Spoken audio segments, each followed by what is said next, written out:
बिस्मिल्लाहिर्रहमानिर्रहीम। अस्सलाम वालेकुम। आप देख रहे हैं नेशनल न्यूज़ और मैं हूं सुबान कुरैशी। नारोवाल से नुमाइंदा मोहम्मद फारूक की रिपोर्ट के मुताबिक किसान बोर्ड डिस्ट्रिक्ट नारोवाल के ज़ेर एहतमाम शक्करगढ़ में एक अज़ीमुश्शान किसान कन्वेंशन का इनेकाद किया गया, जिसमें किसान बोर्ड पाकिस्तान के मरकज़ी सदर सरदार ज़फ़र हुसैन खान ने ख़ुसूसी शिरकत की। इस मौका पर उन्होंने कहा, मौजूदा हुकूमत ने ज़राअत के इस शोबे को तबाही के दहाने पर पहुँचा दिया है, जो मुल्क की मुआशी तरक्की में अहम किरदार अदा करता है।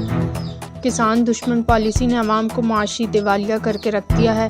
अगर यही कैफियत रही तो आइंदा किसान फसल काश्त करना छोड़ देंगे।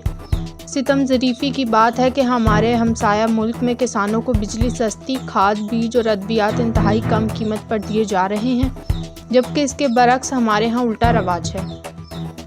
किसान की जिन्स इतनी सस्ती कर दी जाती है कि उसके ज़रई लवाजिम इतने महंगे कर दिए गए हैं कि हमारे किसान की रीढ़ की हड्डी टूट चुकी है।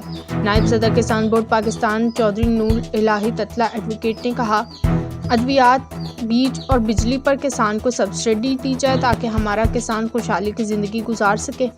अमीर जमात इस्लामी ज़िला नारोवाल मोहम्मद सादिक ततला एडवोकेट ने खुसूसी शिरकत की और किसान बोर्ड के ज़िम्मेदारान को कामयाब प्रोग्राम पर मुबारकबाद दी। इस मौका पर सदर किसान बोर्ड गुजरांवाला डिवीज़न हाफिज़ ज़फ़रुल्लाह सरबिया, ज़िलाई सदर किसान बोर्ड मोहम्मद नवीद चौधरी, मुर्तज़ा खान चौधरी, एहसन अदील ततला एडवोकेट, राशिद महमूद चौधरी, सलीम आबिद चौधरी, तारिक चौधरी, सरमद याकूब, फ़ाहद चौधरी और दीगर ज़िम्मेदारान ने भी खिताब किया।